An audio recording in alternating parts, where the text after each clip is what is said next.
Hey, what's up, and welcome into Good Karma Wrestling right here on YouTube and wherever you get your podcast. I'm Jonathan Hood from ESPN Chicago, along with Brian Rowitz from ESPN West Palm. We'll hear from our friend over at ESPN Milwaukee, Gabe Neitzel, in a little bit. But don't forget to subscribe to everything that we do on YouTube, youtube.com. Our YouTube is continuing to grow because of you.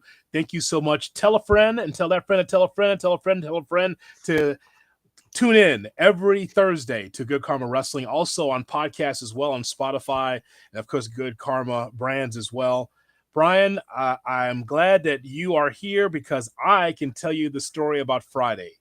As a host reporter for the GKW, I went to the Allstate Arena, one of my least favorite places to go in the Chicagoland area, because the parking is a nightmare. It's a nightmare. I can't stand that place. I cannot stand it. So let me just tell you the quick story. It's nothing like getting to the venue and then waiting another 45 minutes to get to the parking lot. To the point where the parking lot is completely sold out, right? Completely sold out. And then the parking attendant said, well, at some point, we're just going to have you just pull over to the side and then park your car there. So like in front of a whole bunch of, just pull over. And just in the line that you're supposed to go in to pay for parking, you know, the tower, the person in the tower is there to take your money, right? And he said, just pull over. Just get in the line. Single file with the rest of the cars, and then you just walk into the venue. That's what happened. And then you That's just hope your car's there at the end of the night? Is that how that works? There's no towing in Chicago? Well, Chicago, pal, you just never know. but outside of waiting 45 minutes to even get to the venue in a sold-out Allstate Arena, just as we get into our topics, Brian, it was a bucket list to see John Cena's last match in Chicago. The crowd was at a fever pitch. I thought that there was no John Cena sucks chance, zero in Chicago, because it's the last time you're going to see him, right? And so the crowd was great in Chicago for that. A lot of that video is available right now on our YouTube channel, youtube.com. Check out some of our shorts there and like those. I thought that was going to be the biggest pop until AJ Lee. I'm walking into the Allstate Arena. I'm in the bathroom. I'm on the concourse. I'm going up to the second level, and everyone's chanting AJ Lee. AJ Lee the entire time. We all knew it was going to happen, but when she appeared and you saw the video that I took, as soon as you heard the first note of her music, everyone went batshit crazy. This was one of those returns. It has to do with CM Punk as well, where I didn't think we'd ever see this day. Like, she seemed content. She seemed disconnected from the wrestling world, but it was one of those things. I get home late on a Friday night after high school football. Usually SmackDown, I'll watch throughout the week. I fast forward to the main event. I was like, all right, I want to see this. And obviously you knew it's happening already. But to see that pop, to see that reaction, it was crazy to see. And they pulled one out of their hat. They pulled a rabbit out. Like, look what we got. And now WrestlePalooza in a week, we see her in the ring again. I think my hands are pretty steady, right? I think, but as I was holding the camera for GKW, for when she came out, the hands started shaking because the arena started shaking. Right. It was, without hyperbole, one of the biggest pops I've heard in a Chicago venue. I've been watching wrestling in Chicago since the 80s. It was Road Warrior Pop 87 level.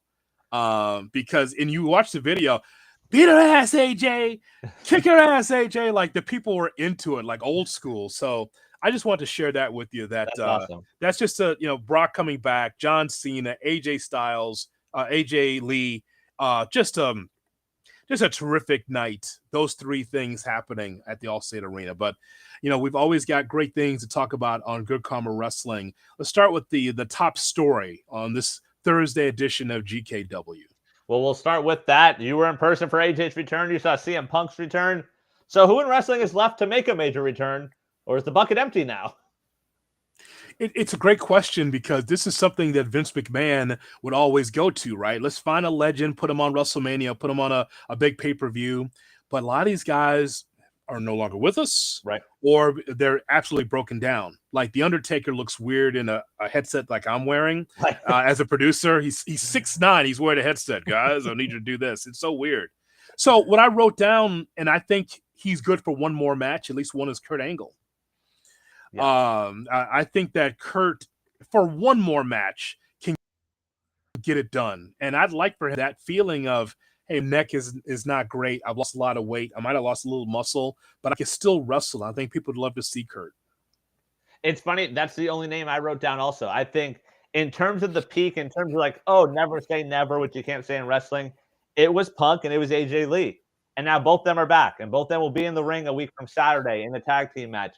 Kurt Angle, though, we always see it on social media. I think social media plays it up to where the TNA run, maybe not everyone saw it, but it's definitely glorified now on social media. And as Cena's going on this run, and we hear some of those rumors and stuff, why not one more Cena and Angle? Like, I know they talked about it on Friday in Chicago, and Cena's the type of guy that Angle could work, and it wouldn't be too much of a health risk. Like, there's not going to be high-flying stuff. Cena's not going to be going too fast for him. I feel like that's the type of match where he can run and be like, all right, I'm good here, and stay healthy at the end of it. You know, some of your nonsense when we first started this show was just out of control. But honestly, now your conspiracy theories, everything's on the table. Why not? Everything's AJ on the Lee table. Is back. Like under Vince is like, you know, me and Gabe was like, oh my God, here he goes. It was crazy conspiracy theories. His William Shatner conspiracy theories. His Jesse Ventura. Yeah. But you know what? You know what, Brian? It's all on the table now. Who knows? It very well could happen. Sure. Especially because when you look at the WWE landscape, there isn't an obvious final opponent right now. Like, we are single digits left of Cena. We're going to get Cena and Brock next week. He's been through all the big names. I'm happy they did the Sammy stuff last week. There's running out of options. We've talked about how depleted the roster is from a youth standpoint. They might have to go the old standpoint, and Kurt Angle is the one that sort of tells that story. I wrote down a few other ones, and these are long shots in the Kentucky Derby of wrestling. But I did write down Booker T. And by the way, Booker actually still wrestles in his own reality of wrestling. Every now and then there's like a special attraction. He'll do that. And I know he's older, but I mean, I think he's inspired every Tuesday. When he's in there, he's like, man, you know, could you imagine a matchup with him and the TNA champion? Yeah. But that return feels like one of those, you see him in a Rumble, it's a surprise, and somehow he sticks around for a few months. Like in Carlito, like Jarrett sort of did when he was bouncing back and forth, and like you go from there. I don't know if it's the same pop, but it still gets a good reaction, I'm sure. Man, look, you put Booker T in a tag team match with Trick Williams. Yeah. Oh my, it's father and son, really. I mean, it really is. I watch Trick Williams every week, man. And you know, we don't cover a lot of NXT on the show. But when we see Trick Williams, and I'm like, God, that's so much. He's like Booker T, but turned up to like 11. Right. Seriously, man. Just like, let's talk about it.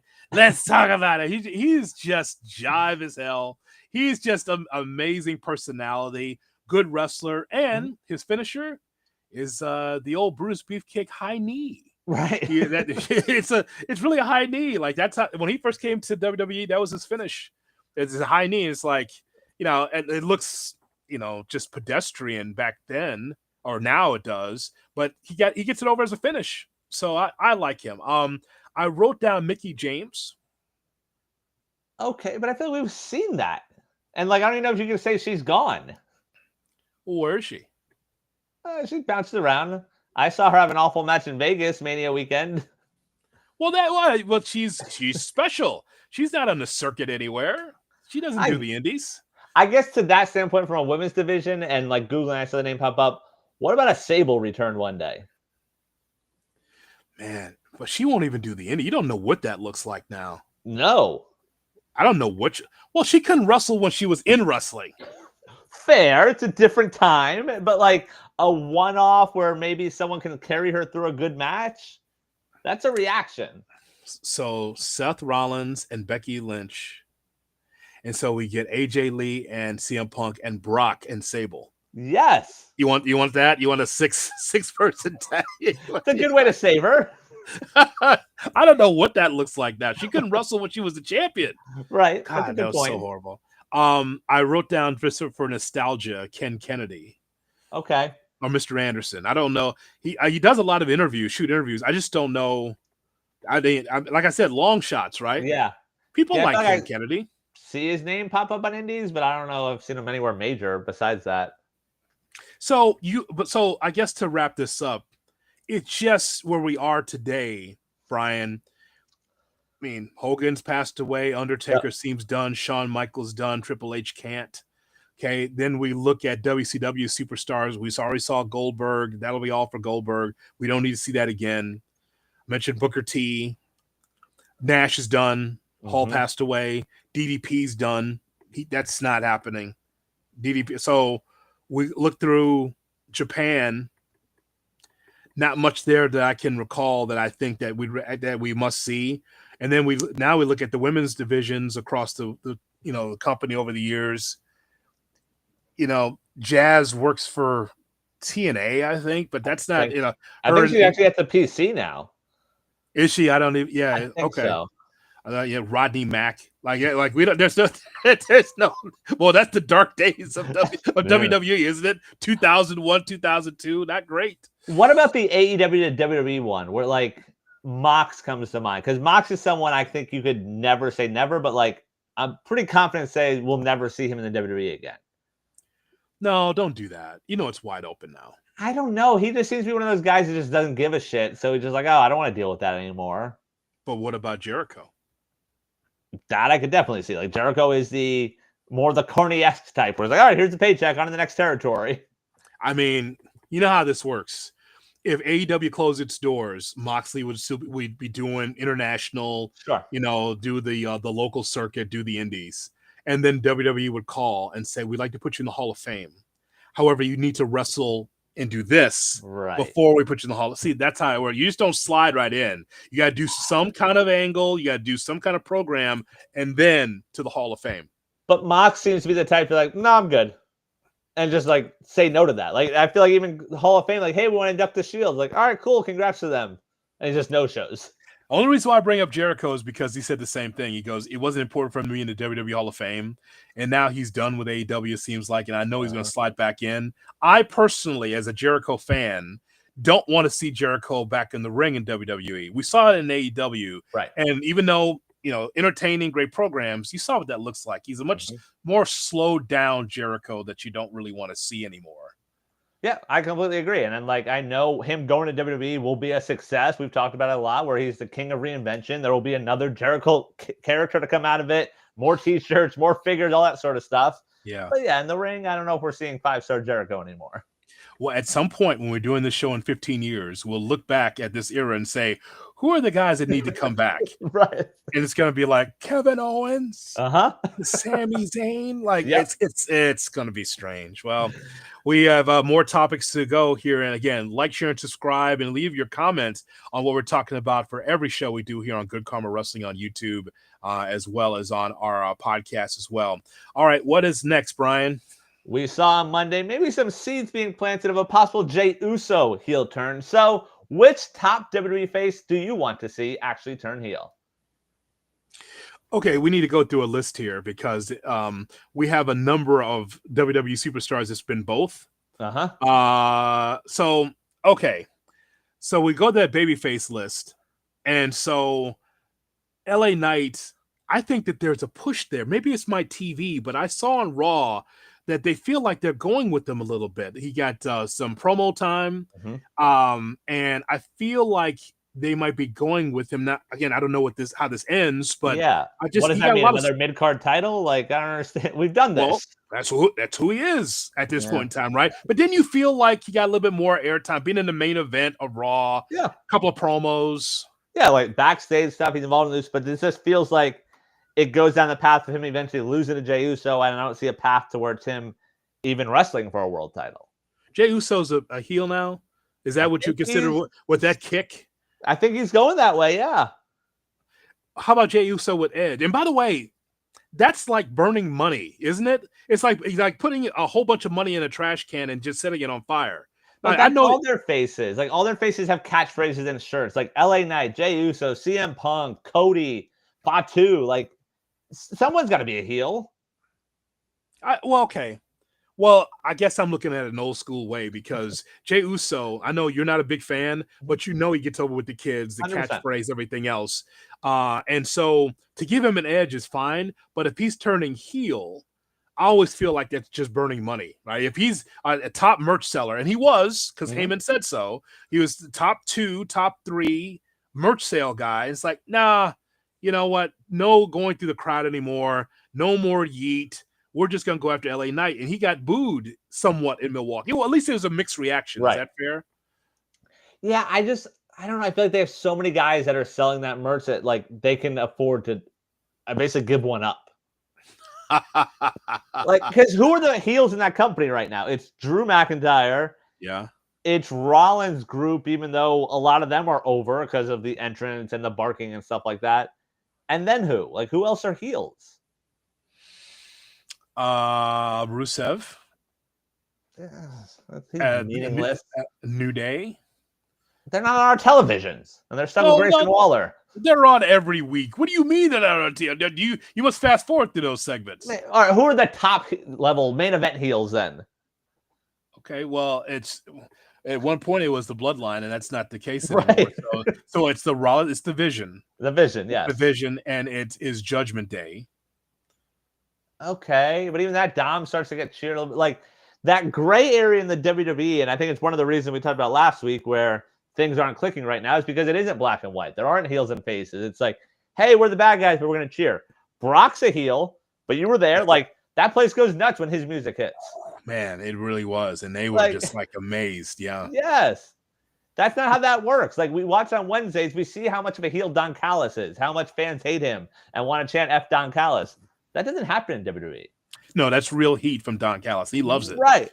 Yeah, he relishes in it to the point where, you know, a topic we're going to have at some point, Brian, is talking about whether or not his heat overshadows his group. I agree. I think which is what Rick Rude's problem was with Bobby Heenan. Rick Rude said, "You're taking my heat." Bobby's like, "I'm just doing my job." That's right. Just like, yeah, but you're taking my heat. I'm the heel. So when I look at that babyface list, like, it's not Penta and it's not Rey Fenix. It's not. No. Do you have a name that you think that should? And like, you don't turn you turn because you feel like you can be elevated on the card. Right. So for me, like, I lean LA Knight as we've tapped everything out. They've given them title matches. They've sold merch. Now maybe you try something new with a heel, and maybe now we see a next level for him. Because Jey Uso as a heel, it looks like he's just going to be Roman. We've seen that already. LA Knight as a heel where he's frustrated and fed up, maybe there's something different there. Okay, because I go through the list and like, so what's happening with Bayley? I don't know what this is. Yeah, I don't know what that is. She's turning into Toni Storm, I think. Like, I look forward to her coming out in black and white next week.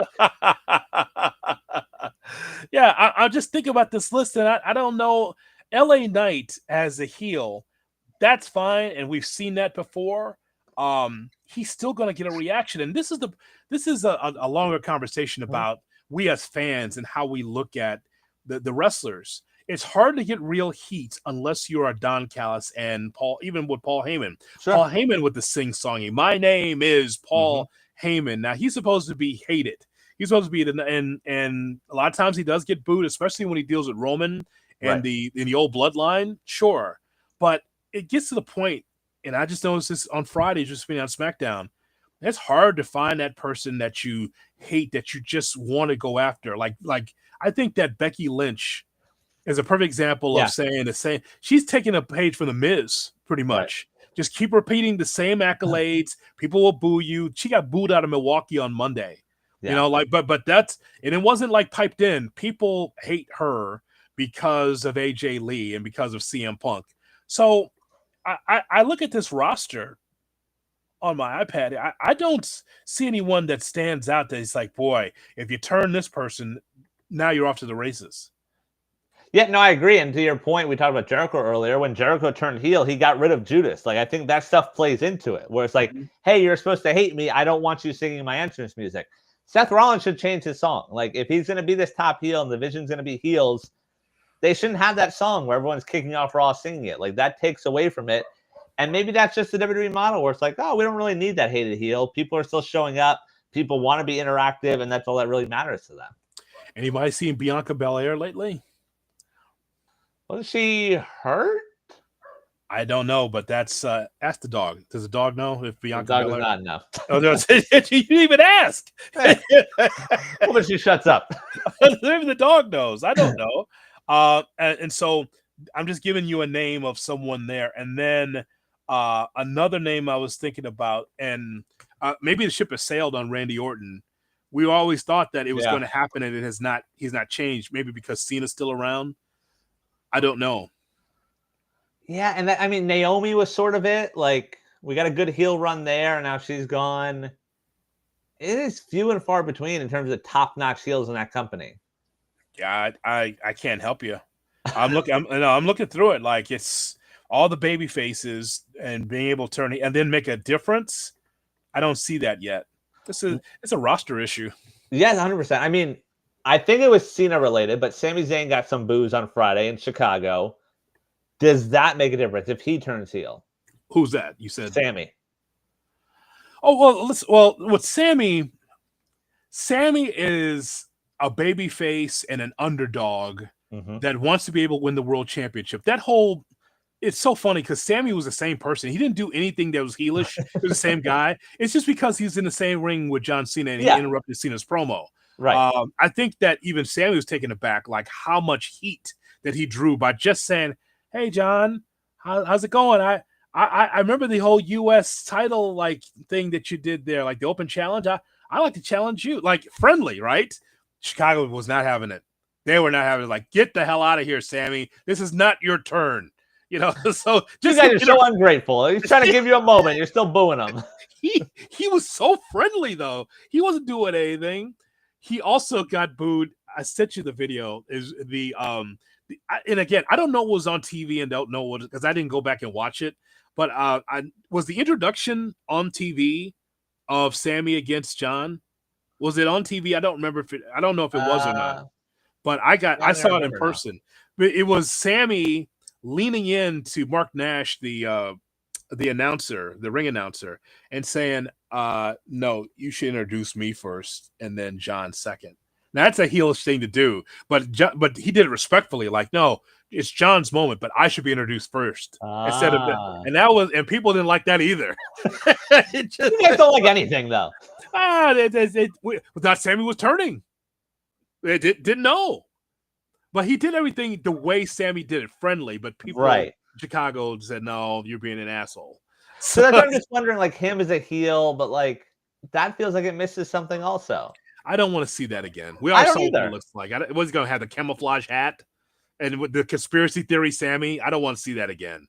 I think when he wins the championship, whenever that's going to be, he's going to bring the house down. People are going to love Sami finally getting to the mountaintop. That's going to be great. Yeah, I agree. I mean, in that stratosphere, like KO was a top heel before he got hurt. Like that was someone that got fans to actually boo him. And like that is not easy in the WWE world, but now he's gone also. So it's something lacking. We got great AEW news. We got WWE news. All you got to do is check us out on Instagram at Good Karma Wrestling on Instagram. Make sure that you like that. We can use a lot more followers there. And of course, on YouTube. Make sure you share this, like, share, and subscribe. We do for Good Karma Wrestling on YouTube. All right, Brian, what else do we have here? Reports coming out. AJ Styles' contract set to expire in the WWE in a few months. So, where do we see AJ Styles wrestle his final match? All right, we're going to get there in a moment. I'd like to ask you what the hell's going on here with Styles. This is just for the international audience on Netflix and not for us.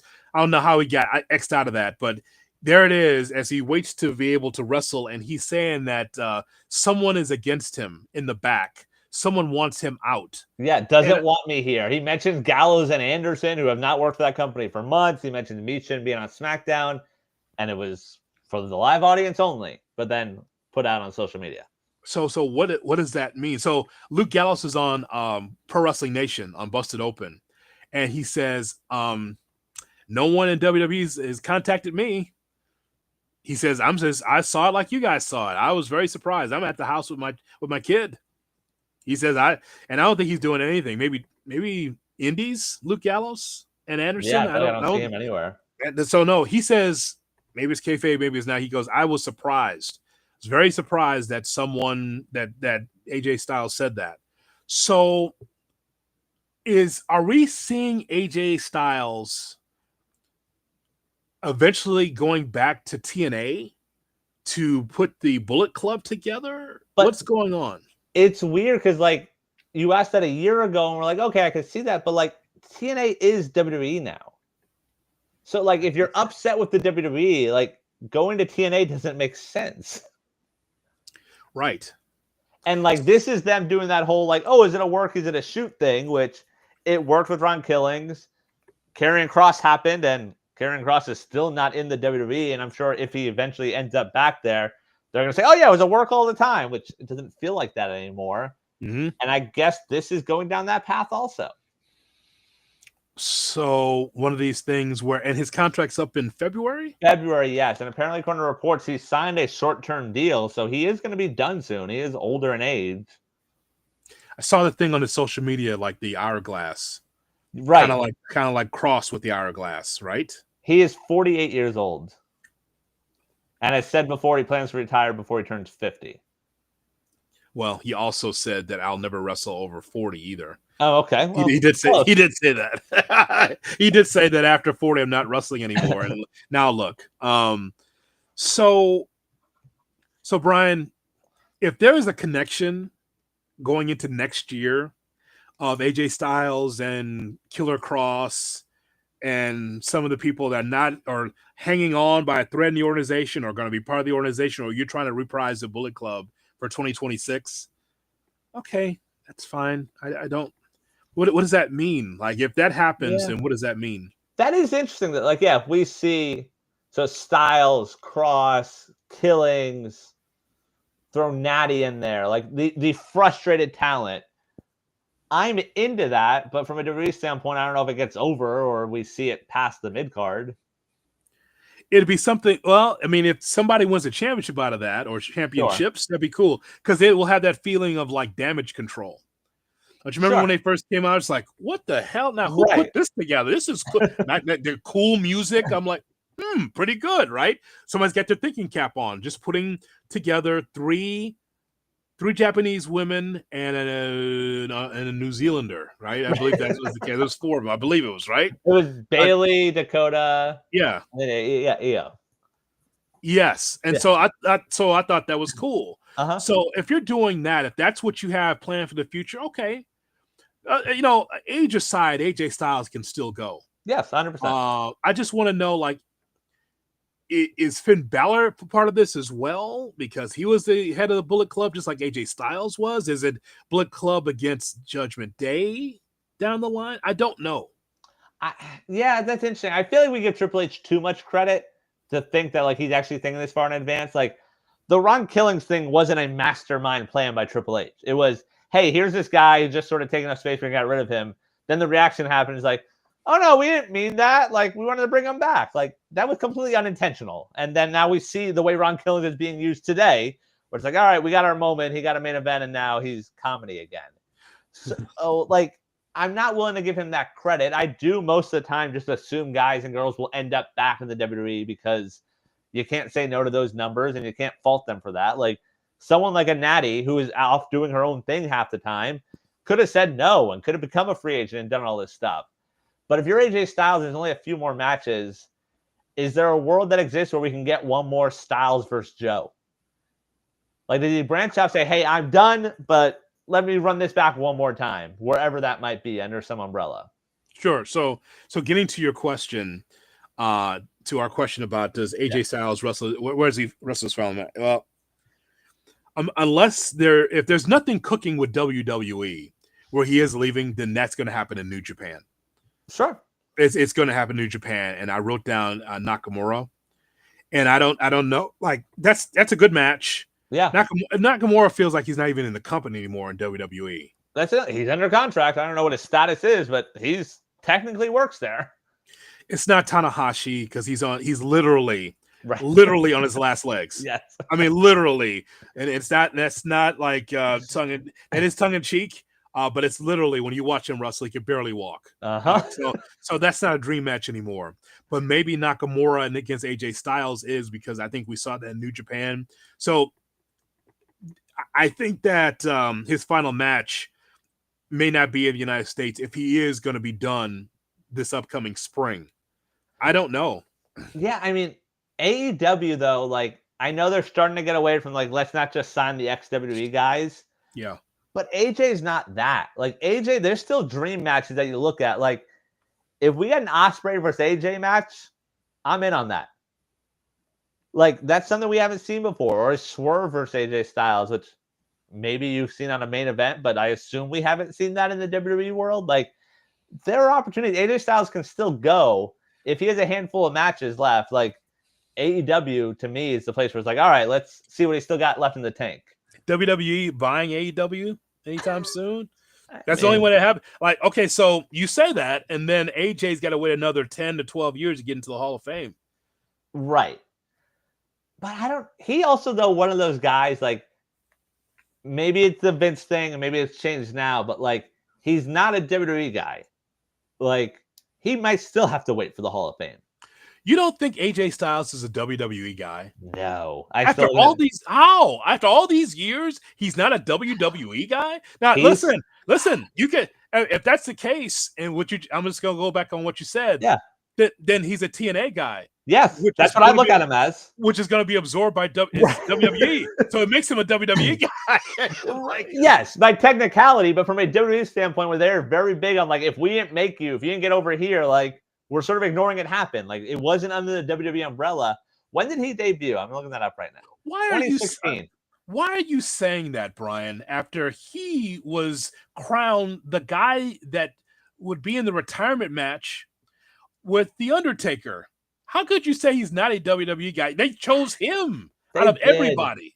They chose a wrestler's wrestler to take on The Undertaker in this whole theatrics for Undertaker's last match. I don't know. Like, to me, like, I think there's still just more moments when it comes to TNA Impact stuff. Like, yes, Taker's there. The Rumble debut is there. And then there's just middling around the mid-card. And, like, yes, he has title runs, but, like, I don't know. There's just always been a disconnect for me with AJ in the WWE. Like, I know he can still go, and I want to see him do that stuff. We haven't seen that in the WWE. I mean, we saw him in Nakamura at a Mania, and it just didn't deliver. He's been in the company since 16. Yeah, I know. Now, look, if you want to have the conversation that you feel like, as we just talked about with Kurt Angle, right? Right. Kurt Angle is more of a TNA guy than WWE guy. Even though we continued, he just is. Yeah. Look at the cage match. Right. Go to cage match and look at those great matches that Kurt had against Joe and Daniels, Christopher Daniels, and all those great matches he had in TNA. He had some crazy matches, and he was pilled out of his mind. Right? I mean, seriously, during that time, he was out of control, but had great matches. We can say thing about AJ Styles. AJ Styles was the face of TNA all those years. So to the point where they didn't know what to do with him. They turned him heel and tried to make him the next Ric Flair. If you recall I think maybe that's what's sticking out. Like, he was the face of that company. He was never the face of the WWE. They weren't going to allow that. I mean, not that far. I mean, Vince liked him. They were politically aligned. Politically aligned. That's one thing. Secondly, I think that he respects AJ Styles because I think that Vince thought, well, who's this guy from the Indies? Right. And it's like, no, this guy actually can go. And people remember that was the Royal Rumble in San Antonio, if I'm not mistaken, right? When he debuted, I believe it was. Yeah. I know it was the Rumble, and I think he was number 5 or number 6 coming in there, and then the crowd roared like, "Oh my God, it's AJ Styles!" Right? And Vince is like, who is this guy? Like, he's something special, man. But if AJ said, "Hey, my contract's up in February. I want a retirement tour," does that happen in WWE? Well, yeah, WWE adjacent to take on Frankie Kazarian. Okay. to take on Kaz. That's right, man. I mean, he was there. That he was there with Leon Slater. And he crowned Leon Slater like the next big thing, right? I'm not saying that TNA's got this vast roster for AJ to take on, but if he goes to AEW, man, he's gonna be banned from WWE for a while. They won't let him in. And yes, in AEW, he's got plenty of guys to wrestle. Absolutely, he does. Like Samoa Joe, for instance, you mentioned, there's Japanese wrestler. There's plenty. Kyle Fletcher. Christopher Daniels is still floating around. Like, throw him back out there. Which is a problem. I don't know why. It's just like, you're in the back. Why is he there? It's like, you're not in a tag team anymore. No. I don't know what is he doing there.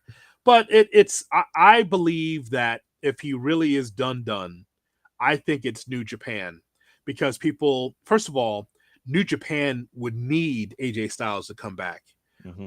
New Japan Pro Wrestling, the reason why that we haven't talked a lot about it on this show, because it would be you or me bringing it up. Not Gabe, he wouldn't know, but you and I would bring it up. The reason why it has is because they haven't really come back since the pandemic. Right. They really have not. It's not even a wrestler thing as much as it is. Remember, after the pandemic, they told the crowds there to not cheer. Mm-hmm. They all had to wear masks, and they had to be quiet in there. And there was like not even half a house for those places because they only allowed so many people to get in.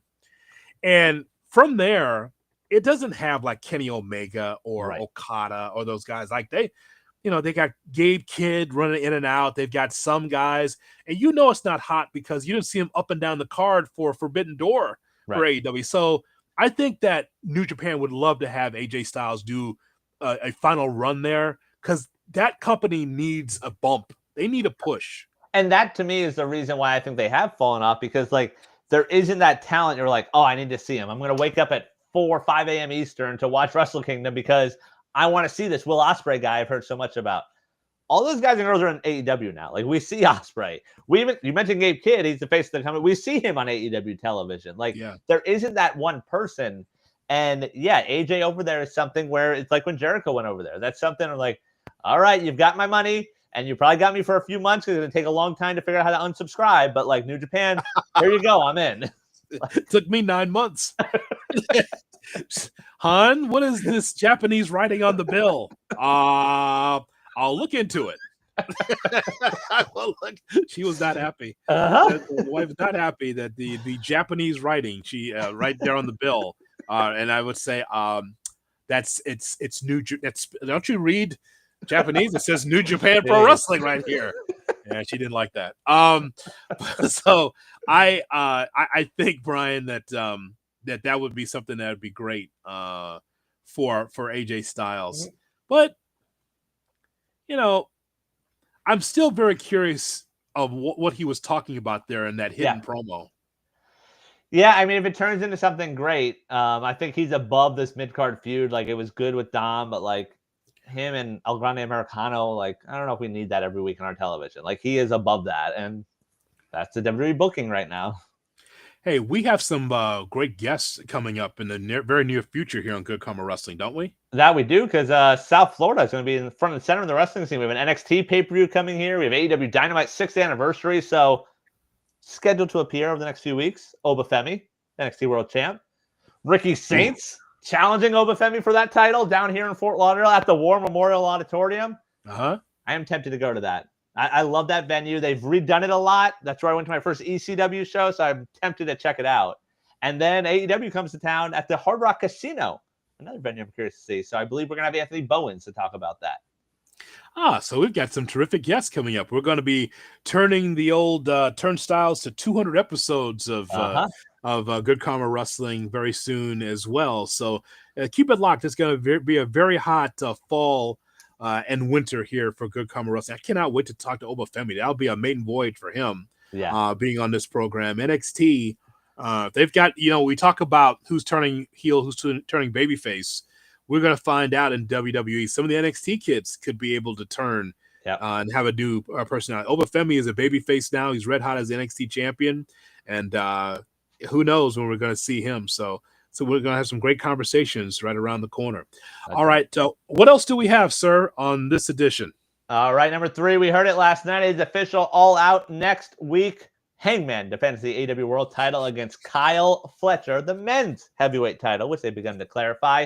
Kyle Fletcher, friend of the show, what % chance do you put on Fletcher becoming the new world champion next weekend? I thought that Kyle Fletcher was tripping over his words until he made it very clear that he wants to be the men's world heavyweight champion. I'm like, I didn't expect him to take on Tony Storm. Right. Or Mercedes Moné. I believe Hangman started it. He said in an interview, he says it because he wants those titles to be equal is the reason they're saying it. I thought that was very interesting, the way that was brought up.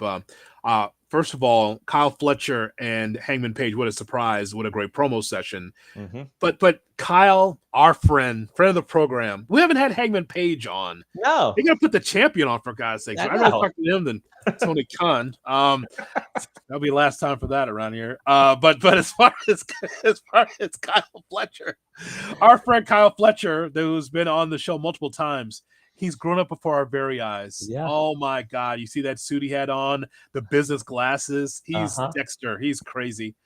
We know he's crazy. But he stood toe to toe with the champion and said to Hangman Page, "Oh yeah, I'm not you 6 years ago. No, I want to be the men's world heavyweight champion." And I love that promo because even Hangman Page had to take a step back. It's like, you know what? You're not ready. Oh, that's the worst. I don't care what profession you're in. When someone says you're not ready, that makes you want to punch the wall. And that's what Kyle Fletcher came across as. Like, you know what? I am ready. So even though I think that this match is a little too soon, I think this is just old school Hood. Saying he's got a championship. Let Kyle have his classic matches with his championship to build to a world title match instead of him losing the matchup and then having to go down a couple of pegs. This is less than 10% for Fletcher in this matchup against Hangman Page. Yeah, I completely agree with all that. I think you could have built it up even more so if we were 6 months from now. We saw the way he took that TNT title and made it into a bigger deal. The one thing, and maybe it's because of the fact that, like we said, we've seen him grow up. We've had those interviews where two years ago, like, this is a tag team wrestler. Like, and he has shined. His partner gets hurt, and he's like, all right, time to run with the ball. It would be quite an AEW moment and quite a surprise if somehow, some way, Kyle Fletcher's leaving Toronto as a world champion. And that is the same night you're going against WrestlePalooza, where Brock's going to be there, and AJ Lee's going to be there, and Cody's coming back. Kyle Fletcher becoming the world champion is the story of that weekend if Kyle Fletcher wins the title next week. No question about it. That makes him a double champion, and that would be amazing. I want to talk a little bit about placement. I know traditionally the heavyweight championship, the men's heavyweight championship, would go last in AEW pay-per-view. I have no problem with that going first because I know that's going to go 30 minutes through, and it's going to be amazing.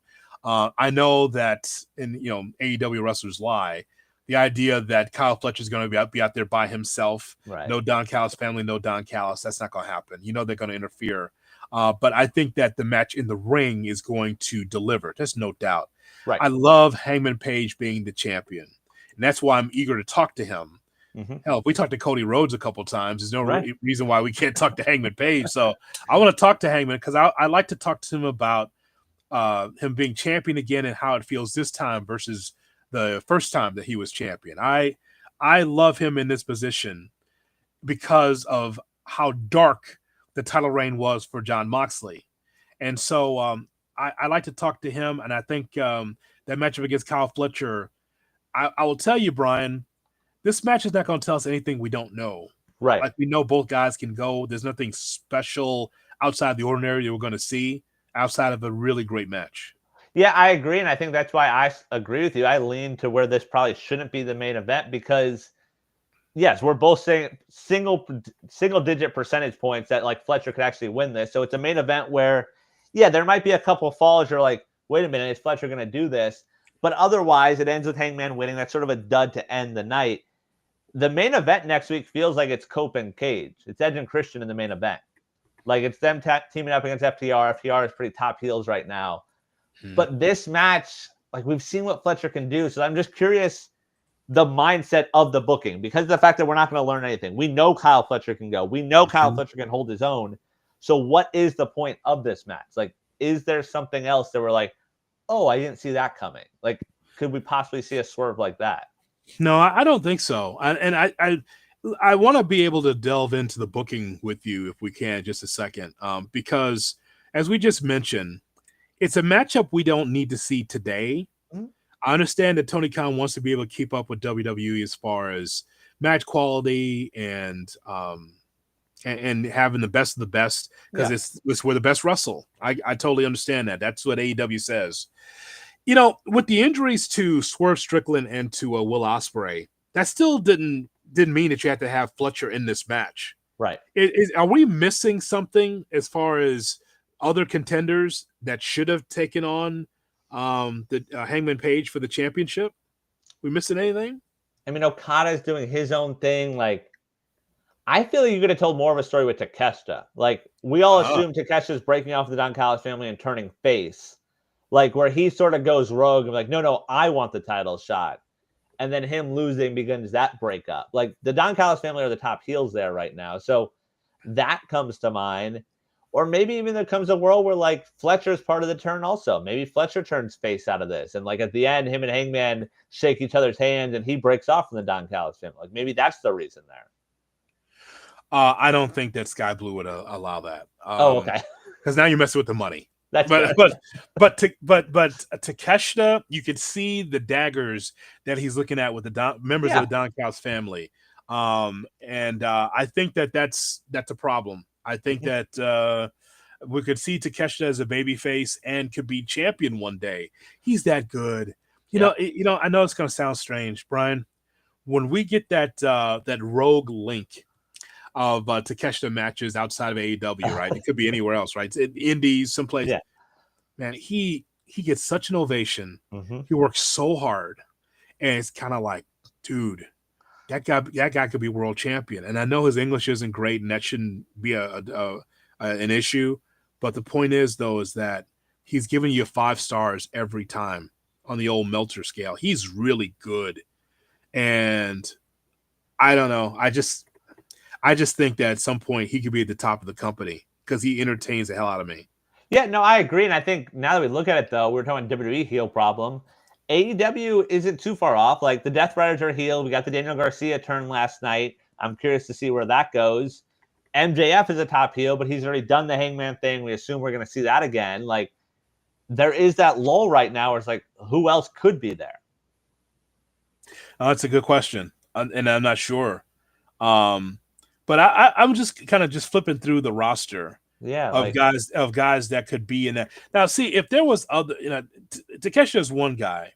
If there's someone else from the Don Callis family, would it be as interesting as the main event? If that's going to be the main event of in Toronto, I mean, Takeshita would be the only one. I mean, we saw Josh Alexander literally last night. There was a great match. Yes, it was. But I don't know if that would have been an interesting story to tell before that. Boy, you have all of these wrestlers, right?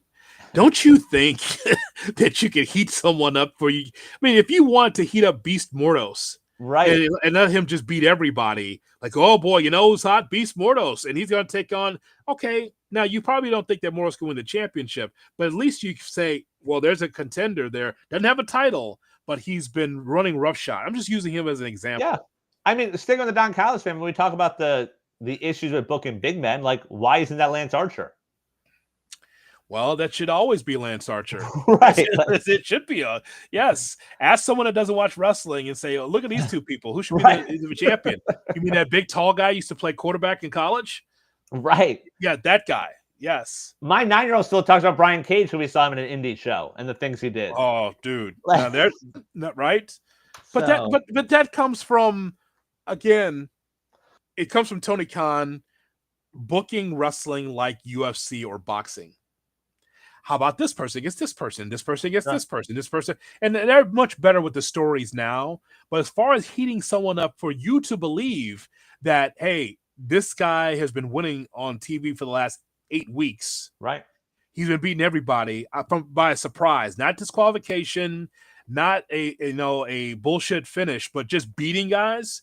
Now you're building something toward a title match. And this is not how they book in AEW. So I know that our buddy Kyle is going to lose. He's going to lose this match, and he's still going to be champion. But I think that the way wrestling works is that, yes, eventually he was going to get his title match. It shouldn't have been this soon. I guess that's the point. Yep. No, I completely agree with that. It feels like they're like, oh, we need to have the world champion on this card, though, because we're not ready for Hangman MJF Part 2 of this title run. Yeah, I know. And it's funny. I flipped through this roster. I know you probably have it in front of you as well. Like, at some point that should be Ricochet. Now there's a guy that's been heated up for a while. Now he's got his cronies around him now, but Ricochet is a guy that when you see him, he's very impressive. From a guy that was kind of forgotten about in WWE, comes to AEW, babyface, turns heel, and a damn good one. A damn good one. And now you see what's happening. I would have been okay with that. Like a Hangman versus Ricochet pay-per-view main event for the title. Because you have his guys out there where you're still like, oh, well, maybe they're going to cost him. Maybe Ricochet wins. And like him losing doesn't hurt him. And I don't think Fletcher losing this match will hurt him. But Ricochet would have been good here.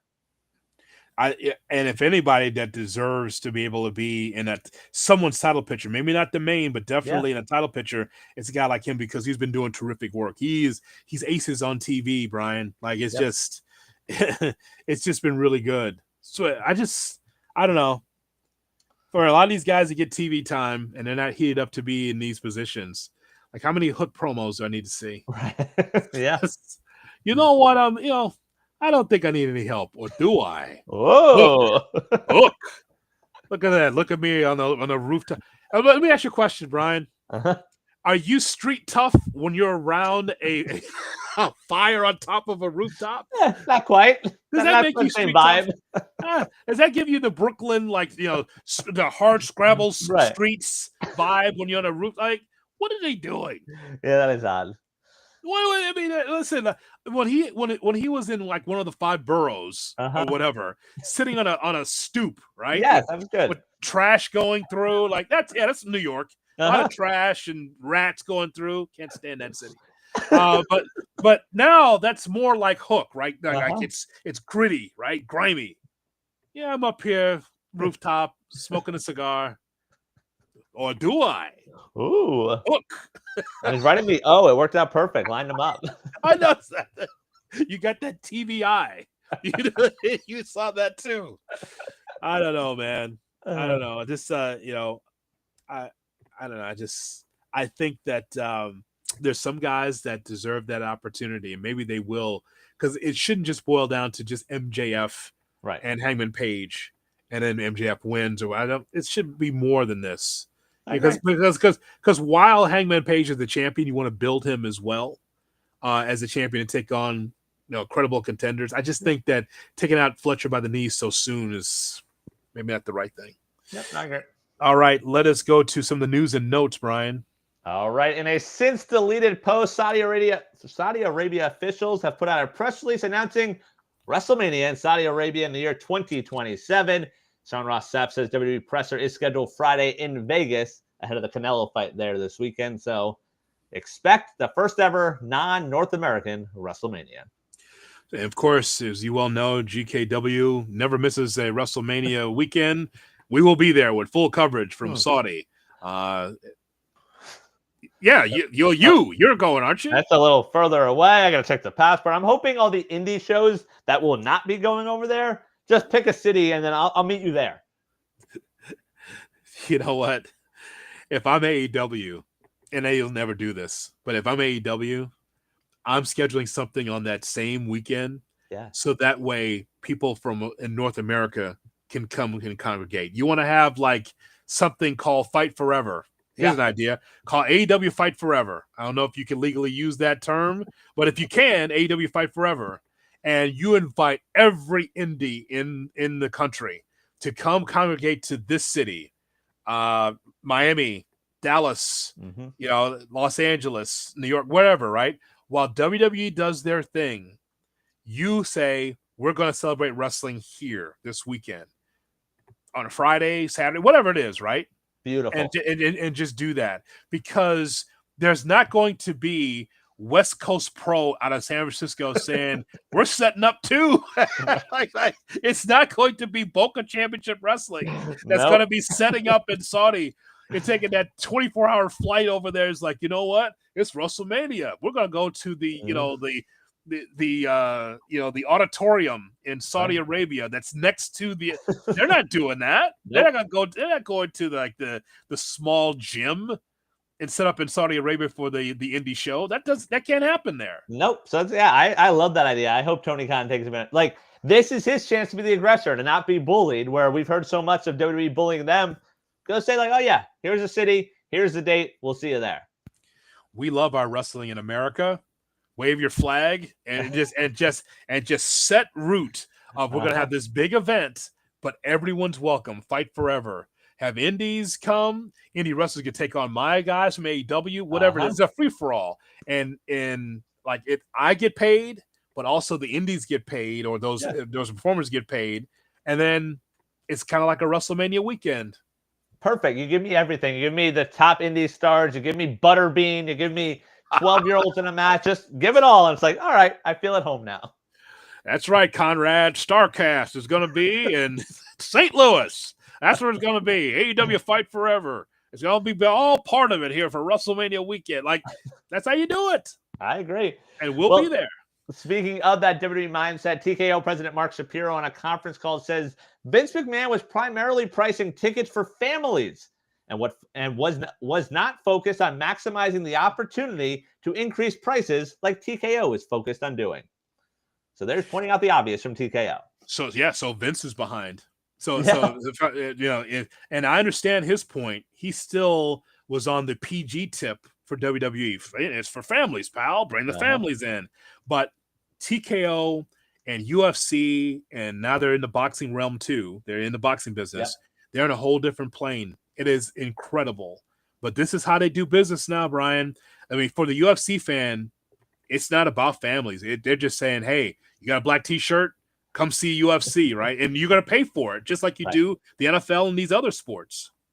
This, to me, is the biggest opportunity for AEW to close the gap, because the one thing WWE has over AEW is the family side because of the years and years of legacy of the WWE. If you're pricing out families and saying, oh, it's not really for families, then you're on the same level as AEW. People are picking AEW in that situation. You're getting better wrestling. You're getting better matches. So it's a little risky. We talk about the NFL being invincible. I don't know if WWE is that, so I'm curious to see what comes of that. This all comes with marketing, though, and word of mouth. That's the problem. And because we watch AEW all the time. You ever see kids with their faces painted all the time? Maybe one Darby fan, right? Maybe a couple. But if they're in the crowd, they don't show them, right? Because to me, if I'm the producer, if I got the pencil, hey, when you pan the crowd, not just the guys with the black T-shirts, give me some beautiful women. Give me some kids, so that way you have a full array. When you go to an AEW show, you get it all, right? Yep.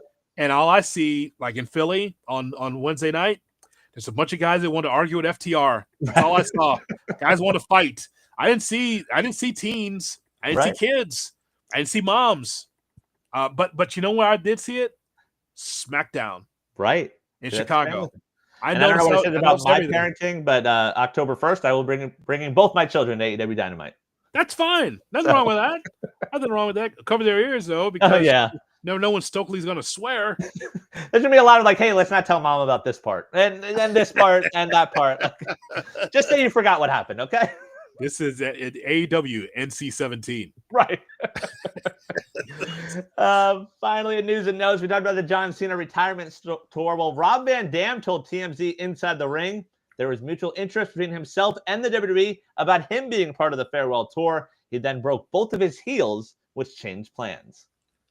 What happened? It's RVD. Apparently it happened in MLW. He was in a battle royal and then broke both heels. Wow. Yeah. Oh, my God. Like at WrestleMania, I read in the article, like WrestleMania stuff, he made appearances, but was still in a wheelchair back in April. Why do I feel like, of course, maybe I did see that. Oh, and I feel like I saw him in a Battle Royal, RVD, and he was the last to be eliminated by Matt Riddle. I don't was remember. Was it that one? That's where he got hurt, the Battle Riot. I think I saw that. Well, I think I Cena versus RVD. Oh, wow. Well, he's still in great shape. He does a podcast now. With RVD, I've always thought that Triple H had a problem with him, and I can't get a read on that. RVD had both titles taken away from him because, my God, he had a joint. Oh my God. He smoked marijuana. So he was a double champion. It was taken away from him. I always thought that Triple H had a problem with RVD. Looks like that they're cool now. We've all respected RVD. He definitely did. And he is up in age though, but he's still in great shape. Yep. Still in great shape. So we see all these guys doing all these flying maneuvers. And RVD was the beginning of it in ECW. Yeah. That's for somehow still pulls it off. Match of the week. So it's funny. Brian is always there. Brian, is very similar to Ring of Honor. Who's the best in social media for wrestling? Is TNA Impact? TNA. Yes. TNA Impact is the very best because anything relates to AEW and WWE, immediately, boom, just like Oh, that. they mentioned one of our guys. Look, we have footage of them. Here you go. Yeah, it does this all the time. If you don't get that, you got to check them out. They do this all the time. And so there's Brian right there, Brian on the spot, putting up the interview we had with Sky Blue as she took on Toni Storm. Sky Blue did say on Good Karma Wrestling that, yeah, I'd love to be in a crazy match. I'd love to be able to be in a match like we saw last night. And she was. 2 years ago. I don't know why it popped in my head. I'm watching that match. That is one of my matches of the week, Toni Storm versus Sky Blue last night. And I was like, I feel like I've heard her say this. And we've had her on multiple times. But for whatever reason, I remember it was the first time we had her on, September 1st of 23. And check that out on YouTube. It's her saying, like, yeah, that's one of our goals. Like, have a women's hardcore match. And she got that last night in the 2300 arena at the ECW arena. And she got to use that staple gun in ways that even Taz has never seen. Both boobs in the ass. Yeah. And someplace else. Other parts. Yep. Yes. And the bug zapper. That's another new one. I haven't seen that one before. Yeah, that's just, I know somebody thought, oh, it's the Jim Cornette tennis racket. No, it's the bug zapper. That's exactly what it was. So yeah, that was one of my favorite matches. Those two delivered. The women's division continues to get shine. I think we're headed towards blood and guts. I'm hoping we are. And hopefully they get that payoff. Is Tekla going to be in a title match against Toni Storm? Is that somewhere down the line? I guess down the line because it's Statlander next week. I just don't get it with her. Yeah, and it's another one where it's like it's weird. Like you don't expect her to win there, but whenever Toni does lose, it's going to be a big deal. Can we make a trade? Can we bring back? Can we just get? Was that Monroe from NXT? Yeah, that was in AEW. Bring her back in a trade. Yes. And send Statlander to NXT for God's sakes. It's like some people you just don't want to see on your TV anymore. Like I just don't get it. Like I don't know what she is. Is she gonna be part of Moxley's group now? I don't know what this is. It feels like it's going there. I'm curious to see where it goes. I'm still into her. I don't know if you saw Collision, the opening match on Collision Saturday, Mox versus Danny Garcia. Mox against Danny Garcia. Yes. That was a good one. Then it leads to the heel turn last night. I'm curious to see what happens to Garcia there, but that was one of my matches of the week. Can I go back as far as Friday with Zayn against Cena? Okay. I had that also. I said, besides the WWE finish. Yeah, well, of course. Well, that's Triple H. Got to have that ridiculous finish. So it was fun because in this last few matches of Cena is showing you more than 5 moves of doom. Yeah. He's showing you at least 10. And the funny thing is, like, the crowd in Chicago is just rooting for all these different finishes that he's been a part of, Cena, on the receiving end. Yeah. Like he's doing, he's doing Randy Orton, he's doing all these different things. It was entertaining that he's trying different things to try to beat Sami Zayn. If nothing else, I didn't like the finish either, but it helped Sami Zayn. You went toe-to-toe with John Cena. Yeah, and it's fun to see those little Easter eggs of him doing other finishers. It felt like the RKO thing was like an improv. It was the crowd cheering for it. He had all these other things planned. He did the edge spear. He did the go to sleep. But when the crowd started going RKO, he's like, oh, yeah, I could do that one also. And I think they changed it right there on the fly, which was cool to see. Is there anything else that we're missing? Matches of the week? I don't think that Raw was very inspired in Milwaukee. Nope, Raw was not. I mean, Hangman and Alexander last night was good. We talked about that. It's a very good matchup. Yeah, very good matchup. But it's funny. We are always trying to scour for the matches of the week, and a lot of times some of the just talking segments are as good or better than the matches. Just to see AJ Lee on Monday night talk about going through therapy. See, they're nicer in Milwaukee. Chicago would have booed that. Yes, like soft therapy. What's wrong with this broad? I'm sure that would have been something like that. But yeah, Brian, it's to see her out there genuinely touched, right? Yeah. You think, oh, she's acting. No, she's just like, I'm back here after 10 years. She's like, oh my God, I can't believe I'm involved in this thing. The Becky Lynch and Seth Rollins and CM Punk and AJ Lee thing. It's going to be fun to see in WrestlePalooza, but just the idea of all 4 of them in that whole thing in Milwaukee was kind of cool. Thought that was really interesting. Yeah, I was super into that. And yeah, AJ is legit happy, which is nice to see. We got some great guests coming up for Good Karma Wrestling. And don't forget to like, share, and subscribe what we do on YouTube, youtube.com. You've seen this episode now, so make sure that you give your comments. Also, the podcast as well. Wherever you get your podcast, we've got Good Karma Wrestling. It's interesting. We went through all of this, and we were waiting for Gabe. But Gabe, folks, we just want you to know, very important. Very important. Key cog to the company. Keeps the lights on apparently around here, so he doesn't have time for us here at Good Karma Wrestling. But that's okay. You know what? Good old JR and Shivani, we found a way to get through the show. But definitely, we appreciate your support for Good Karma Wrestling. For Brian Rowitz, I'm Jonathan Hood. Thanks so much for checking out this edition of Good Karma Wrestling. So long, everybody, from the sunshine